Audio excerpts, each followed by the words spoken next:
बिस्मिल्लाहिर्रहमानिर्रहीम। जवाब दो के साथ मैं हूं फ़रूख उड़ाइच। आज का दिन भी उसी हंगामा खेजी को देखने को मिले जो कल में हमें मिला कि मुलाकातें हुई, बारहा मुलाकातें हुई। आज भी बिलावल भुट्टो साहब इस सारी सिचुएशन में ख़बरों में ज़्यादा रहे। मौलाना फजलुर रहमान के हवाले से भी मौलाना फजलुर रहमान साहब के पास भी उन्होंने काफ़ी देर गुजारी और फिर कहीं ना कहीं इत्तफाक़ की बातें भी हुई। आइनी तरामीम का ये मसला है और मिशन पे बिलावल भुट्टो साहब निकले हुए हैं। मरकज़ निगाह है मौलाना फजलुर रहमान। कोई दरमियानी सूरत हाल भी निकलेगी, लेकिन इसके साथ साथ डेवलपमेंट्स के साथ साथ कुछ ख़बरें हैं जो मुझे आपके सामने रखनी, कुछ बयानात हैं। जिस तरह से अख्तर मेंगल साहब ने जो आज बातें की वो बड़ी अहम हैं। उन्होंने कहा कि अगर आइनी तरामीम करनी भी हैं तो हमारे जो अरकान हैं उनको बाज़ियाब करवाया जाए। ख्वाजा आसिफ साहब ने नंबर पूरे करने की बात की। ये सारी सिचुएशन चल रही है। आज का शो भी है वो भी सब इसी पे मुश्तमिल है कि आइनी तरामीम और ये ऊँट जो है ये किस करोड़ बैठेगा। आज हमारे साथ मेहमान हैं पीपल्स पार्टी के सीनियर रहनुमा कमर ज़मान कायरा साहब। आइनी अदालत हो या आइनी तरामीम हो, ये मामला क्या है, उजलत आखिर क्या है, इसी पे बात करेंगे। इससे अगले सेगमेंट में इंशाल्लाह तर्जुमान पंजाब हुकूमत कौसर काज़मी साहब और स्टूडियो में हमारे साथ सीनियर सहाफ़ी तजज़ियाकार इसार राना साहब मौजूद होंगे। जी कमर ज़मान कायरा साहब। जी कायरा साहब, ये क्या है, ये तासुर ये उभर रहा है कि उजलत भी है और कोई बिलावल साहब की तकरीर जो है उसके बाद तो हालात भी मुख्तलिफ लग रहे हैं। यानी अगर मैं सिर्फ एक लाइन आपके सामने रखूँ तो उसमें उन्होंने कहते हैं कि आइन साजी के लिए मजबूर ना करें वरना ये ना हो कि नापसंदीदा रास्ते पर चलना पड़े। ये कौन सा रास्ता है जो नापसंदीदा है? और ये आज फ़ारूक सत्तार साहब की भी स्टेटमेंट है कि ऊँट जनाब अगर नहीं बैठेगा तो वो खैमा फाड़ के बाहर आ जाएगा। ये क्या है, चल क्या रहा है? कुछ बातें वो होती हैं वड़ायत साहब जो इशारतन कहना ही काफ़ी होती हैं। उन बातों को बहुत खोल के बयान करना मुनासिब नहीं होता। ये वो खदशात है, वो एक तरह के अप्रीहेंशंस है और अपने दोस्तों को ये मशवरा है कि हमें जायज़ रास्ते निकालने चाहिए ताकि प्रॉब्लम्स ना आए निज़ाम के लिए भी और स्टेट के लिए भी। तो कुछ बातें वो होती हैं जो इशारों में ही मुनासिब होती हैं, वो बहुत खुल के नहीं की जाती। तो एक तासुर तो ये भी उभर रहा है कि अगर ये जो बात और ख़बर निकलती है कि जी कुछ लोगों को अगवा किया गया, फिर मेंगल साहब भी इस पे आके बात कर रहे हैं, इतलात मिलती हैं कि कहीं किसी सेनेटर को, कहीं किसी MNA को, किसी के बच्चे को, किसी की बीवी को, ये खबरें आप तक भी पहुँच रही हैं कायरा साहब? जी आपने काफ़ी पहुँचाई। इससे पहले भी लोग ये मीडिया के ऊपर बातें आ रही हैं। अभी तक किसी फर्द का अपना स्टेटमेंट नहीं आया। हेयर से के ऊपर ज़रूर है कि PTI के फलां लीडर ने कह दिया और फलां ने कह दिया, लेकिन अगर ऐसा है तो ये बहुत अफसोसनाक है। ऐसा बिल्कुल नहीं होना चाहिए। कानून साजी वक्त की ज़रूरत होती है और ये फ्री विल के साथ ही होनी चाहिए।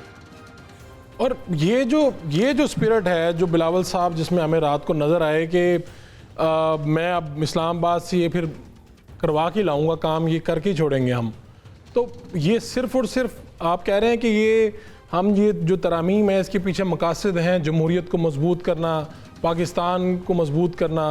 ये जो आपके हवाले से ये बातें की जा रही हैं कि भाई इनकी इंटेंशंस ये हैं, ये चाहते नहीं हैं कि मंसूर अली शाह साहब चीफ जस्टिस बन जाएं, जो चीज़ चल रही है वो चले, कोई नया रास्ता देख रहे हैं आप लोग? देखिए, इस बात की बहुत वजाहत की जा चुकी। बिलावल साहब ने जो बात कही है वो कहाँ कही है?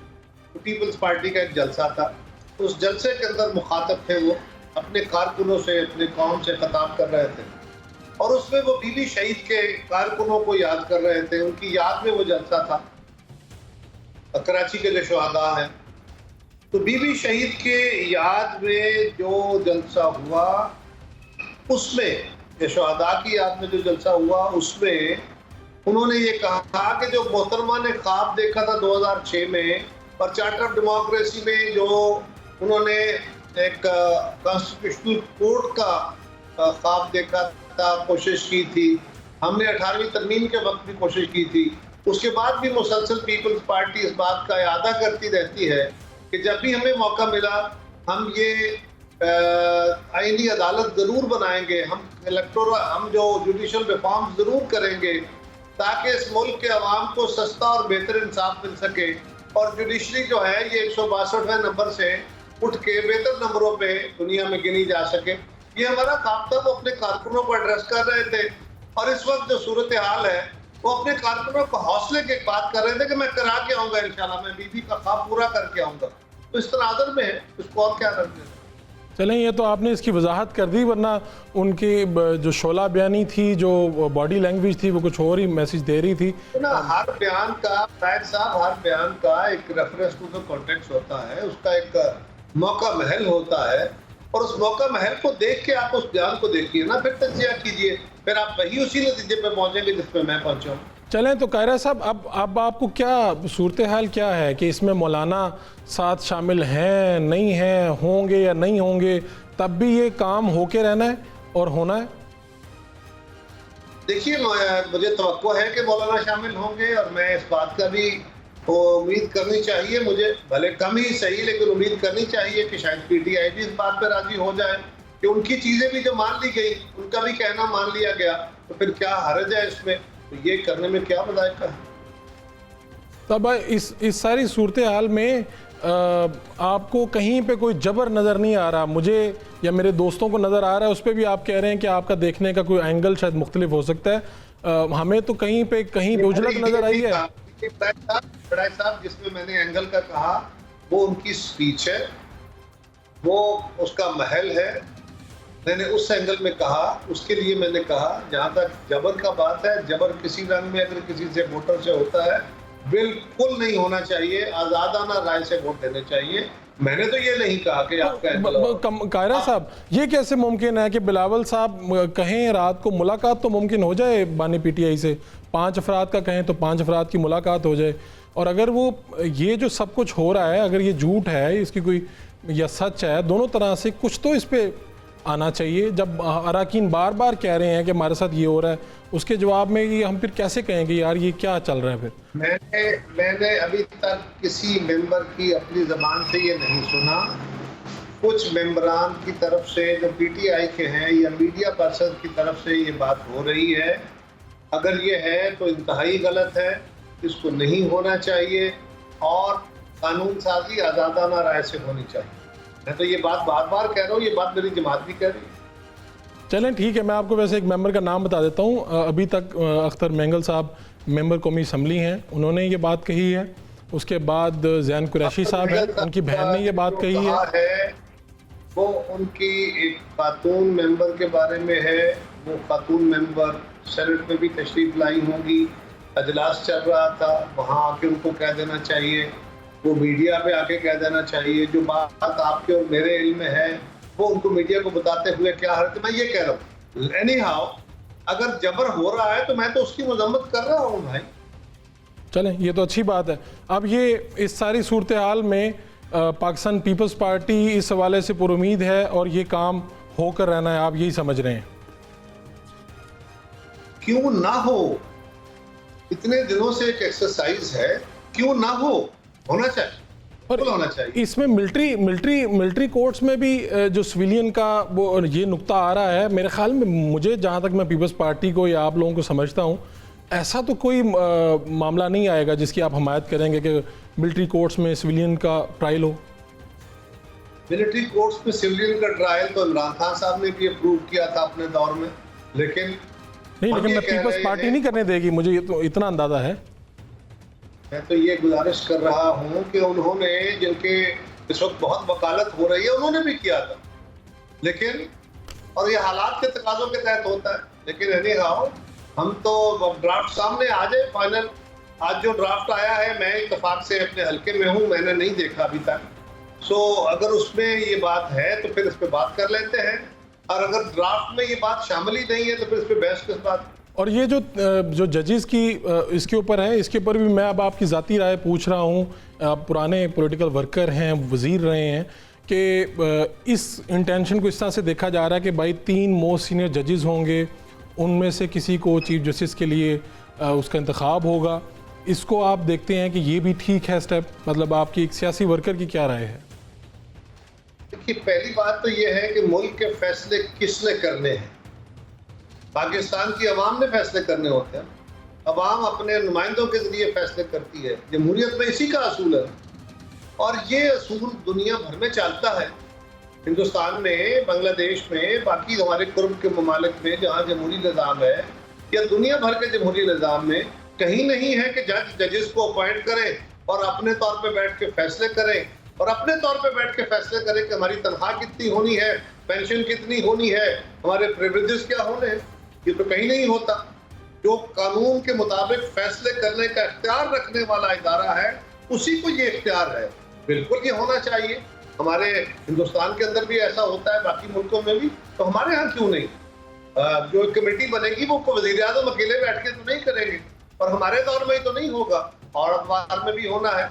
और उसको सीनियर मोस्ट जजेस में से 3 में से कोई एक जो सूटेबिलिटी में आए करना चाहिए।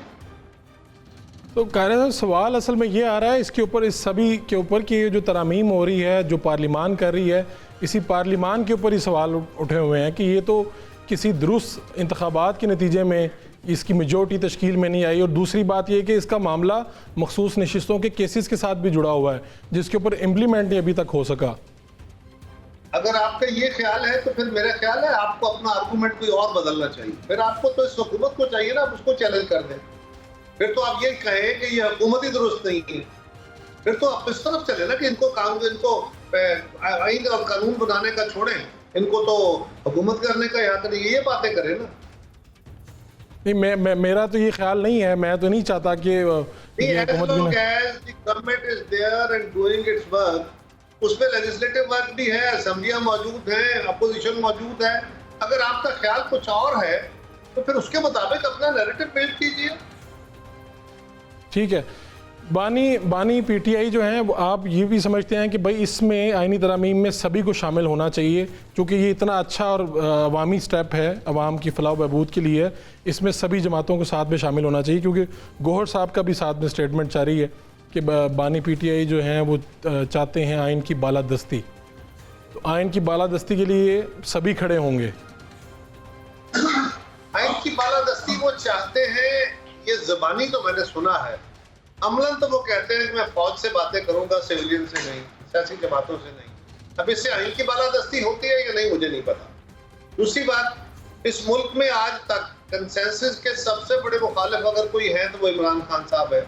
जब भी कभी कंसेंसस का मौका आया तो उस कंसेंसस को सबूताज किया है तो इमरान खान साहब ने किया है। आज भी उनकी जमात के लोग एग्री कर जाते हैं। जब पंजाब और केपी के इलेक्शन का इशू था और हमने मुज़ाकरात शुरू किए, उन मुज़ाकरात में चीज़ें तय हो गई। जब तय हो गई, वाहिदा लिखा जाने लगा तो खान साहब विड्रा कर गए। इससे पहले भी, उसके बाद भी कई मौके ऐसे आए हैं। तो अब भी हमारी कोशिश है, हमारी ख्वाहिश है, इसीलिए ये डिले हो रहा है कि अल्लाह करे सब इस पर मुत्तफिक हो जाए।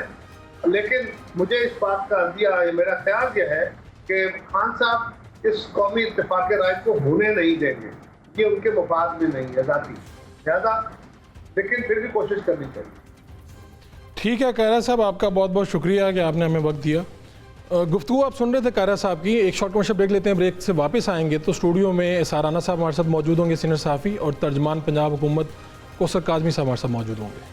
Welcome back. आईनी तरामीम पे बात हो रही है, ये ऊंट किस करोड़ बैठेगा। मेरे साथ स्टूडियो में एसआर राना साहब मौजूद हैं, सीनियर सहाफ़ी हैं, तजज़ियाकार हैं। मेरे साथ आज सैयद कौसर काज़मी साहब हमारे साथ होंगे, तर्जमान हैं पंजाब हुकूमत के। मैं पहले आपकी तरफ ही आता हूँ राना साहब, ये जो ऊंट है ये बैठ क्यों नहीं रहा कहीं पे? वैसे तो इसका जवाब भी आया है बड़ा अच्छा, और उन्होंने कहा कि अगर ये नहीं बैठेगा तो फिर ये खैमे को फाड़ के बाहर आएगा। अब इसमें ना दो चीज़ें, एक तो बिलावल साहब का जो कल की तकरीर है और दूसरी डॉक्टर फारूक सत्तार साहब का जो आप कोड कर रहे हैं। इससे तो मुझे ऐसा लग रहा है कि जैसे ये कुछ सिस्टम लपेटे जाने की सी कोई सिचुएशन बन गई है। ना करें राना साहब, तो क्या मतलब है कि ये आखिरी मौका है सियासतदानों के बाद? बिलावल ने कल कहा ये सियासतदानों के पास आखिरी मौका है। व्हाट डज इट मीन कि आखिरी मौके से क्या मतलब है? कि वो कह रहे हैं कि जमहूरियत के लिए इकट्ठे हो जाएं सभी। अच्छा, वो नहीं होते तो फिर क्या होगा? तो फिर उन्होंने दूसरा भी उसी के अंदर जवाब भी दिया, उसी तकरीर के अंदर, कि फिर जमहूरियत लपेट के हम अपने नून लीग वाले तरीके से हम आएंगे। तो नून लीग का तरीका, अब ये नून लीग को चाहिए जवाब दे के हमको गैर जमहूरी तरीके से आते हैं। यानी उन्होंने कहा फिर हम अक्सरियत से वो करके फिर हम करवा लेना हमने ये काम। एक्चुअली उन्होंने ये कहा कि फिर जो बात हो रही है ना कि फ़लाँ की बेटी अगवा हो गई, फ़लाँ का बेटा अगवा हो गया, फ़लाँ सेनेटर उठाया गया, फ़लाँ का एमएनए उठाया गया, फिर हम वो ये करेंगे। तो फिर बिल्ली तो थैले से बाहर आ गई ना, आपकी असल इंटेंशन तो सामने आ गई कि आप जमहूरियत पे तो यकीन नहीं रखते, आप तो ताकत पे यकीन रखते हैं। मुझे तो जुल्फ़िकार अली भुट्टो शहीद की रूह पे वो तरस आ रहा है कि वो जन्नत में क्या महसूस कर रहे होंगे कि जिस चीज़ के लिए वो जंग करते रहे, आज उनका नवासा उस जंग में उन्हीं लोगों के साथ खड़ा हो गया जाके कि मैं सब, नहीं तो फिर हम यूँ कर देंगे, नहीं तो हम बंदे अगवा कर लेंगे, नहीं तो हम नून लीग के साथ मिलकर ज़बरदस्ती कर लेंगे। और दूसरी चीज़ मैं आपको बताऊं, मेरी कैलकुलेशन है, ये आईनी तरमीम जो है ना, ये शहबाज हुकूमत के गले का फंदा बन गई है। अगर ये नाकाम हुई तो शहबाज हुकूमत नहीं रहेगी, अगर आईनी तरमीम नहीं होती तो शहबाज हुकूमत नहीं रहेगी। ये मैं आपको आपके प्रोग्राम में इतना बड़ा दावा कर रहा हूँ। ठीक है, मैं ज़रा, आपने चूँकि हुकूमत की बात की है तो फिर मैं हुकूमती बंदों की तरफ ही चलता हूँ। पंजाब हुकूमत के तर्जुमान हैं कौसर काज़मी साहब, पहले तो मैं आपका शुक्रिया अदा करता हूँ, आप हमारे स्टूडियो में तशरीफ़ नहीं लाए, क्योंकि लास्ट टाइम आप एक शो में स्टूडियो में गए थे तो बड़ा हंगामा हो गया था। ये कह रहे हैं कि अगर ये आईनी तरमीम होगी तो फिर हंगामा होगा, फिर हुकूमत चली जाएगी आपकी। देखें चौधरी साहब, बड़े अरसे बाद बड़ी मेहनत करनी पड़ रही है हुकूमत को आईनी तरमीम के लिए। मैं आपको याद कराऊं, माजी करीब में, बहुत ज्यादा दूर ना जाएं, बिल्कुल करीब, ऐसे मामलात में सख्तियां होती थी। आईनी तरमीम नहीं, बाकी दीगर मामलात भी देख लें, पार्लियामान के अंदर एक शख्स बैठा होता था, ठीक है जी, और वो शख्स अपने डंडे के जोर पे किसी से भी कुछ भी मंजूर कराने का हुनर रखता था। ये बहुत अरसे बाद हुआ है कि हमारे पास कोई ऐसा आसरा नहीं है, कोई ऐसी नादीदा कुव्वत नहीं है, कोई ना नजर आने वाली मखलूक नहीं है पार्लियामान में जो कि हमारा काम आसान कर सके। हमारे पास एक ही तरीका है कि बात करनी है, हम कर रहे हैं। देखें नंबर्स हमारे पास पूरे हैं। मैं बरमला एक और, पता नहीं आपके पास ये तो ख्वाजा आसिफ साहब वाली बात की है आपने, नंबर पूरे हैं, नंबर पूरे हैं जी, हर लिहाज से नंबर हमारे पास पूरे हैं। हम तमाम जमातों का चौधरी साहब इत्तेफाक चाहते हैं, एक जमहूरी अमल है, सारे राजी हों। रात तक पीटीआई राजी थी, मसवदा देखा गया, मसवदे पे इत्तेफाक किया गया, फिर वो अपने लीडर के पास जाते हैं, वहां पे क्या बात होती है अब देखें वो क्या वहां से लेकर निकले। उन्होंने कह दिया अमानत है हमारे पास, जब साथियों ने सवाल किया, जब वो डयाला नहीं, ये खबर तो पहले जरा वेरीफाई करें काज़मी साहब। ये आपने कहा कि पीटीआई रात को एग्री थी मसवदे पे? बिल्कुल, मसवदे पे बिल्कुल इत्तेफाक था जी उनका। जब मसवदा उनके सामने पेश किया गया तो उन्होंने इत्तेफाक किया उस पर कोई उनको हैंकी फैंकी वाली कोई बात नहीं थी, जिस तरह अमूमन वो कर देते हैं जी, ऐसा कर दें तो हम यूं करेंगे। वो उनको बिल्कुल काबिल कबूल था, उनको मंजूर था। इसको सियासी रंग देने की कोशिश की जाती है फरोख। अब अगर हम एक आईनी अदालत का कयाम चाहते थे जिस पे बाकी कई अफराद राजी नहीं है, उस पर बातचीत हो सकती है, उस पर तब्दीलियां हो सकती हैं और हुई भी हैं। अब एक लंबे अरसे तक केसेस चलते हैं सियासी नोयत के, 5 रुकनी बेंच बनता है, कोई 3 रुकनी बेंच बनता है, फिर फुल बेंच बनते हैं और फिर उन केसेस को तूल दिया जाता है। नुकसान किसका होता है? जो हजारों की तादाद में कहते हैं जी 900 कुछ इतने तो केसेस हैं, उनके लिए आईनी अदालत बनाने की जरूरत ही क्या है। तो इस तरह का जो चीजें थी, ये तो हर लिहाज से अवाम की फलाह के लिए, अवाम की आसानी के लिए पीएमएलएन एक कदम उठा रही है, जिसको इन्होंने एक शख्स की तरफ, एक शख्सियत है जिसका नाम लेके बारहा कहा गया कि नून ये चाहती है कि किसी तरीके से उनको एक्सटेंशन दे दी जाए। तो बाखुदा ऐसा कोई, आप काजी साहब की बात कर रहे हैं ना, काजी साहब की बात कर रहे हैं। हाँ, काजी साहब की फर्क, तो वो तो जा रहे हैं, कहा जाता है, मुझे नहीं लगता कि वह बिल्कुल जा रहे हैं। अब मैं यही कह रहा हूँ ना, बहुतान तराजी की सियासत होती है चौधरी साहब, सिर्फ इल्जाम लगाए जाते हैं, उसमें जो अवामी फलाह का जो अंसर होता है उसको हमेशा भूल दिया जाता है और इल्जामों का एक सिलसिला शुरू हो जाता है। तो इसमें अगर कोई अवाम की फलाह है, एक आईनी अदालत है, एक दो मुख्तलिफ चीजें हैं, उसमें अगर हम कर रहे हैं तो उसमें किसी को एतराज कैसा है यार?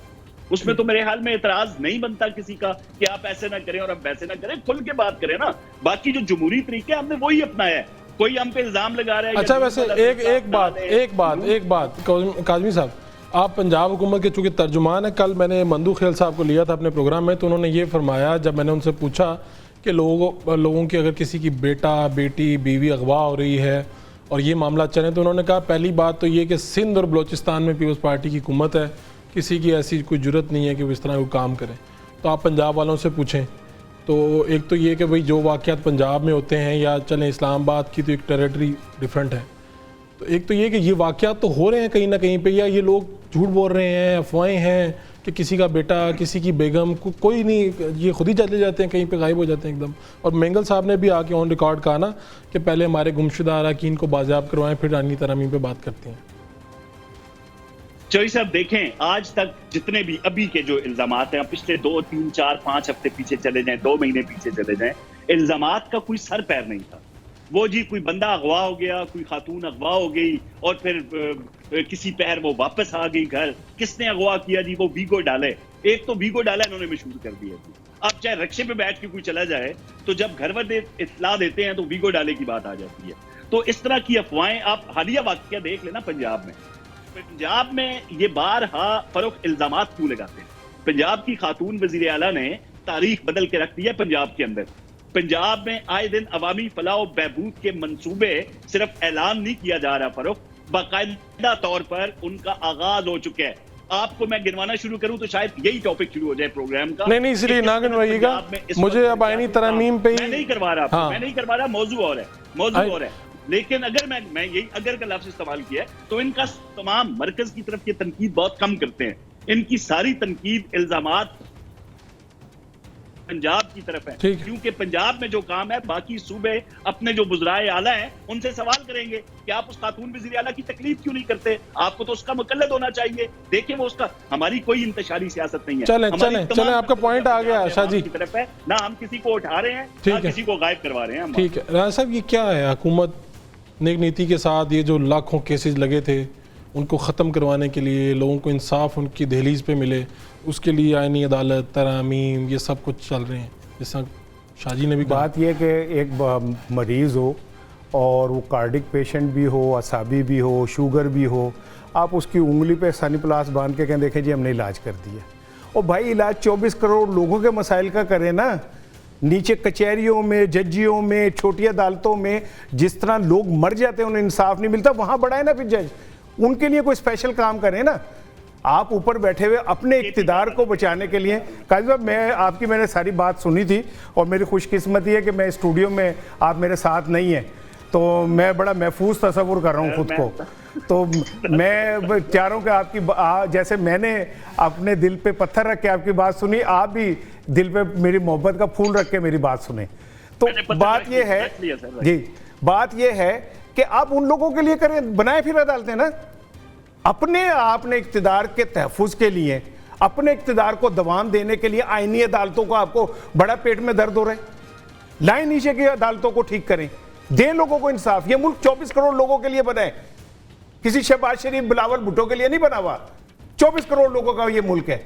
और दूसरी बात यह, काज़मी साहब जो फरमा रहे हैं कि हमें तो किसी नादीदा कुव्वत की हिमायत हासिल नहीं है। ओ भाई, आप ही तो उसामा बिन लादेन से पैसे लेके अदम एतमाद लाते थे, आप ही तो IGI से पैसे लेके अदम एतमाद लाते थे, आप ही तो छांगा मांगा में अरकान असम्बली को उठा के अगवा करते थे।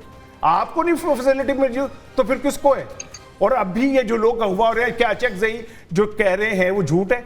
वो जो उनका रुकन एक डायलिसिस पे और उसका बेटा अगवा हो गया, झूठ है क्या? वो खातून जो है जो नहीं मिल रही, वो झूठ है क्या? वो ये डॉक्टर जरका जो कह रही थी कि मेरा बेटा, उनका वीडियो पैगाम आया कि वो गायब है, झूठ है?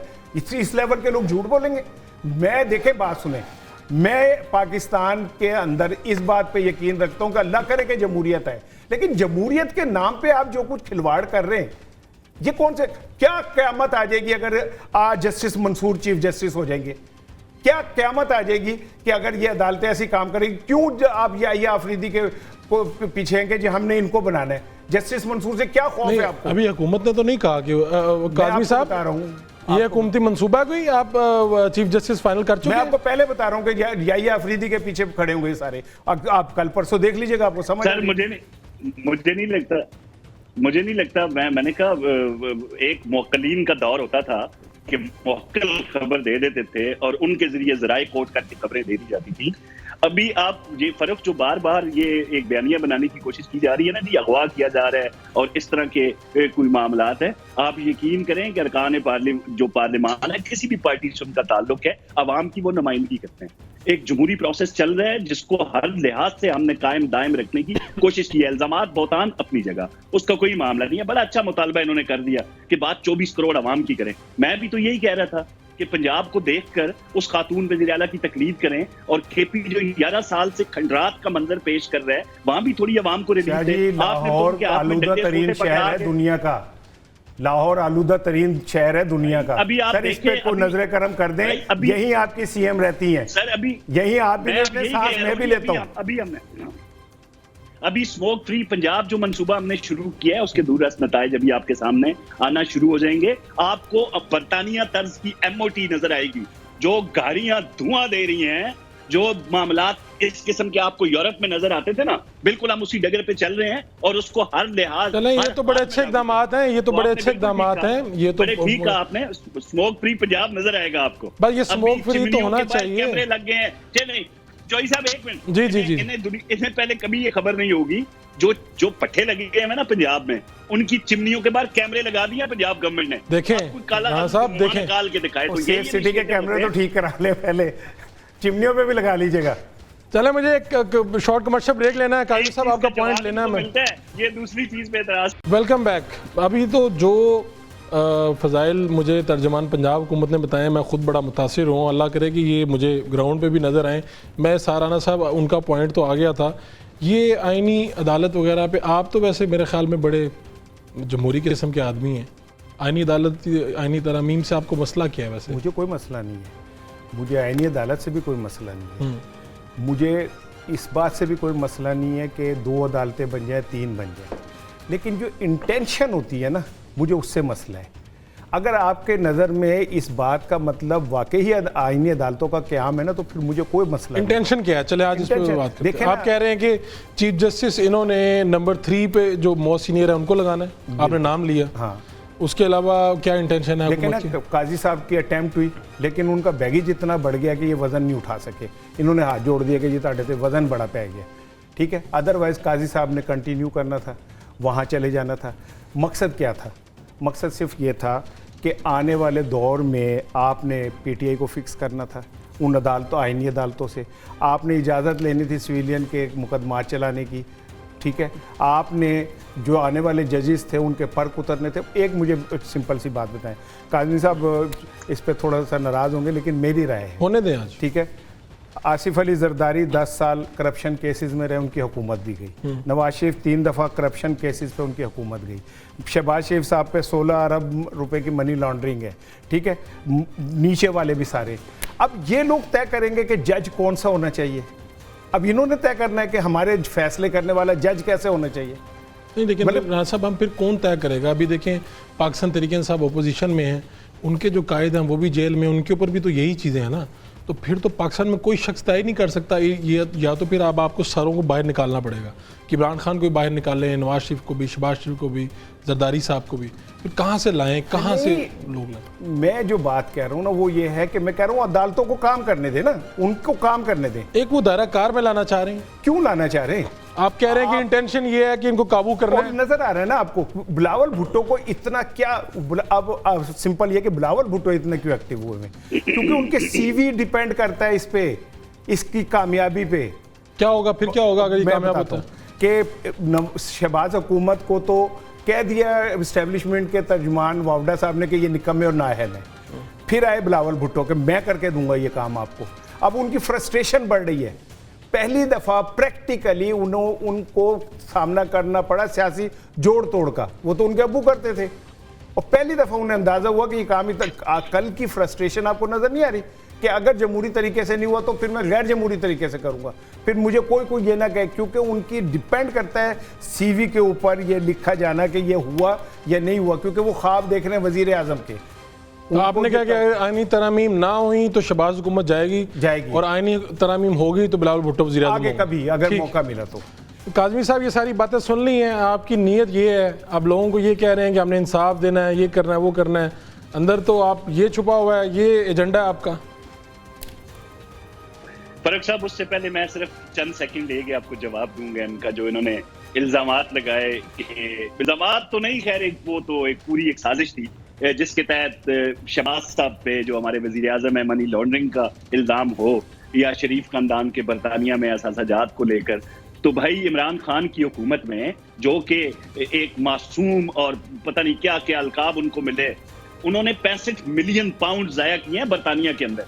और जो शहबाज साहब पे इल्ज़ाम लगाया मनी लॉन्ड्रिंग का, वो 6 मुल्की तहकीकात हुई हैं। फरोख सिर्फ बरतानिया में तहकीकात नहीं की। जब नेशनल क्राइम एजेंसी के पास आप कोई दरख्वास्त मुल्की सतह पे भेजते हैं और वो तहकीकात का आगाज करते हैं तो वो सिर्फ एक मुल्क पे फोकस नहीं करते, 3-4 मुल्कों के अंदर तहकीकात के बाद शहबाज शरीफ को और सलमान को उस इल्जाम पे जिसका इन्होंने हवाला दिया बरतानिया से क्लीन चिट मिली है। वो कोई साकिब निसार की अदालत नहीं थी जो कि यूं करके कहता होता था। इनको चीफ जस्टिस पता है चाहिए ही साकिब निसार टाइप जो यूं करके कहे कि 3-4 MP MNA से तो मैं यूं करके इस्तीफा ले लूं। अब वो माहौल नहीं रहा पाकिस्तान के अंदर। अभी इल्जामात तो आ रहे हैं, तो जी बंदे अगवा हो गए, मर गए, मिट गए, एक बंदा तो साबित करो। अब लाहौर के अंदर ताजा तरीन वाकया आपके सामने हुआ। इस वक्त मैं बरमला इस बात का इजहार करता हूं कि दुनिया को एटम बम से खतरा नहीं है इतना जितना इस वक्त फेक न्यूज से है मेरे भाई। फेक न्यूज फैला, खातून को सामने करके कहा गया कि ये बेटी थी उसकी, ये उसकी माँ है।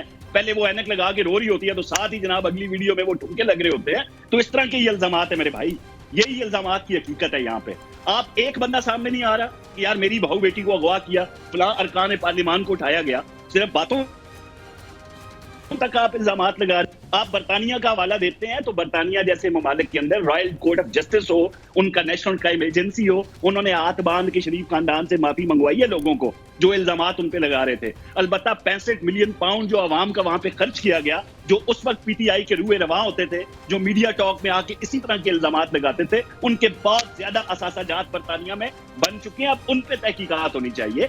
तो ये सिर्फ इल्जामात थे जो कि साबित हो चुके हैं बरतानवी अदालत में, ये बिल्कुल झूठे साबित हुए।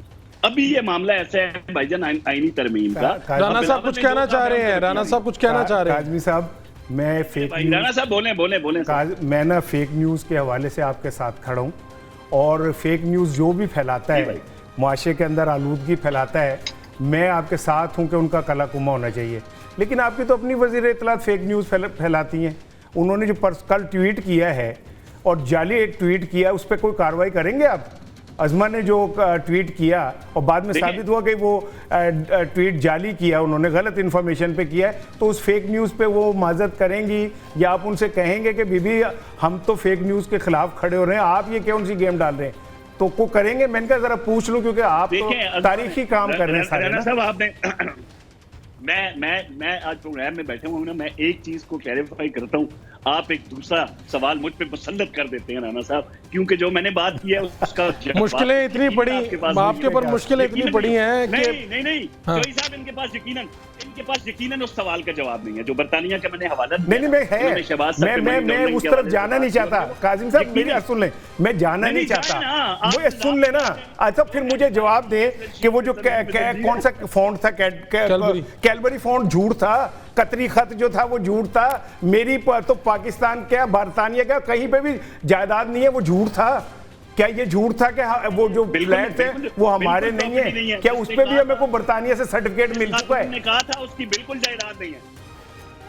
बाद में आपने कहा नहीं मेरी तो 16 रुपए की पता नहीं कहाँ। एक दफा आप कह रहे हैं कि हमारी मेरी तो पाकिस्तान बरतानिया क्या पाकिस्तान क्या कहीं जायदाद नहीं है। कैडबरी फोन क्या जाली था, क्या कतरी खत सच्चा था? कौन सी चीज में मैं किस पे यकीन करूं बताएं?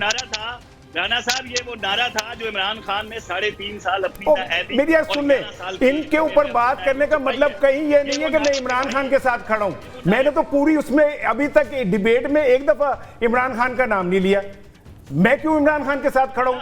मैं उसको कोई तर्जुमान हूं? मैं तो आपसे बतौर अवाम सवाल कर रहा हूं। मैं तो एक आम आदमी के तौर पर पूछ रहा हूं कि जब आप क्रेडिबिलिटी की बात करते हैं तो ये क्रेडिबिलिटी भी दे दें। कतरी खत का बता दें, कैडबरी फोन का बता दें, नाम ही मेरे मुंह पे नहीं चढ़ता उसका, वो लोग बना भी लेते हैं। ठीक है, मुझे बता देना कि इनको भी बता दें उन स्टेटमेंट का कि हमारी तो कहीं पे भी जायदाद नहीं है। बता देना कि बरतानिया में फ्लैट्स हमारे नहीं है, दे दें उनकी रसीदें। इस चीज को देखें, आप सुन ले तो मैं बताऊं। जी चलें राना साहब सुन ले एक मिनट को काउंटर करने के लिए सर गुस्सा ना कीजिएगा, मैंने डर लग रहा है कि मिली जाना। नहीं कोई गुस्सा नहीं है ना, मैं मिली जाऊं कहीं आपको? गुस्सा नहीं है सर। आप मैं आपको ये बताऊं सर कि इन ये जो केसेस जिनका आप हवाला दे रहे हैं ना जी, ये एक बहुत बड़ी साजिश आपके सामने गुजरी है।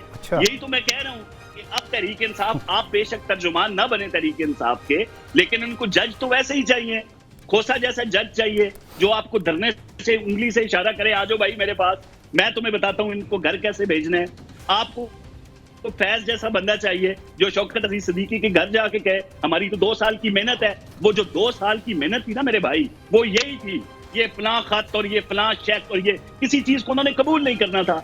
मीडिया पे उनका जोर था, बंदे उनके बैठे हुए थे, इन चीजों को हवा दे के अवाम के जहनों में डाला गया। वो 200 अरब डॉलर लेके आएंगे, आधा उसके मुंह पे मारेगी, आधा उसके मुंह पे मारेगी। तो ये सारी सोशल मीडिया की कहानियां है मेरे भाई, जो अवाम के जहनों में डाला गया ताकि उनसे कोई सवाल न करे, क्योंकि ये तो फॉरेन फंडेड। चलें ठीक हो गया काजमी साहब, राना साहब उन्होंने काजमी साहब ने सारी डिटेल आप इनके अकाउंट के जो मंसूबे थे जिन पर ये अलग हैं, कुछ सवाल थे इनसे। ठीक है शाह जी, मैं राना साहब पता नहीं आपसे मुतफिक हुए या नहीं हुए, लेकिन खामोशी जरूर उन्होंने इख्तियार कर ली है। खामोशी नहीं, मैं क्योंकि काजमी साहब की बात पूरी सुनना चाह रहा था, क्योंकि उन्होंने भी मेरी बात बड़े तैमूर से सुनी थी, इसलिए मैं उनकी बात पूरी तरह। किसी दिन मौसम अच्छा हुआ तो आप दोनों को इंशाल्लाह हम स्टूडियो में बुलाएंगे। ये लोग, बाकी जिम्मेदारी तुम्हारी है, मैं काजमी साहब से डरता हूँ, ये ब्लैक बेल्ट है और इनका टेरर पड़ गया पूरे पाकिस्तान नहीं, वो एक आध वाकया हुआ है मेरे भाई, फरोख आज वो क्लैरिफाई। अच्छा शाह जी, मैं वैसे लाइटर साइड कह रहा था, जनरल फैज का आप नाम ले रहे हैं तो बाजवा साहब का भी ले दें यार, जिनके साथ आपकी सारी डील हुई और उसके बाद आप पाकिस्तान तशरीफ लाए। चले फिर आप नाम ले देंगे, कह रहे हैं बाजवा साहब का भी नाम ले दें। अच्छा मैं आपको बताऊं, मैं आसिफ बार-बार कहते रहे कि जी वहाँ डील हुई कि जी हम हुकूमत बदल देते हैं। मैं हल्फिया ये आपको कहता हूँ कि उस शख्स के मुंह से होगा, मैंने कभी इदारों के खिलाफ उनके मुंह से कोई बात नहीं सुनी। गुजरांवाला का जलसा भी नहीं सुना आपने? वो नाम लेते थे फैज का, गुजरांवाला का जलसा भी नहीं सुना आपने? मैं आ रहा हूँ उधर, मैं आपकी आखिरी पॉइंट राना साहब, मैंने प्रोग्राम खत्म करना है, काजमी साहब आखिरी पॉइंट दे दें। अब ये है, गुजरांवाला का हवाला इन्होंने दिया, पाक फौज का नाम लिया उन्होंने, जिसका नाम लिया आज वो शख्स किधर है? उसी तो डील की पूरी दुनिया ने नहीं देखा चल क्या करता है। ठीक है, बाजवा सब क्या करते रहे हैं शाह जी, इस एक प्रोग्राम में तो इत्तेफाक नहीं होना। नहीं भाई, मैं दोनों को बुला के ना एक अलग काजमी साहब का और शाह जी इसे एक प्रोग्राम एक और करना पड़ेगा मुझे, शो फिलहाल शजर से उम्मीदें बाहर रख। चलें, बहुत शुक्रिया आपका काजमी साहब, आपने वक्त दिया, साराना साहब आपने वक्त दिया, प्रोग्राम का वक्त ख़त्म हुआ जाता है और ये ऊँट जो है इसी इख्तिताम पे कि ये ऊँट किस करवट बैठेगा, इसी का सबको इंतज़ार है, सब नजरें पार्लियामान की तरफ अपने मेज़बान फ़रूख उड़ैच को इजाज़त दीजिए लाने के बाद।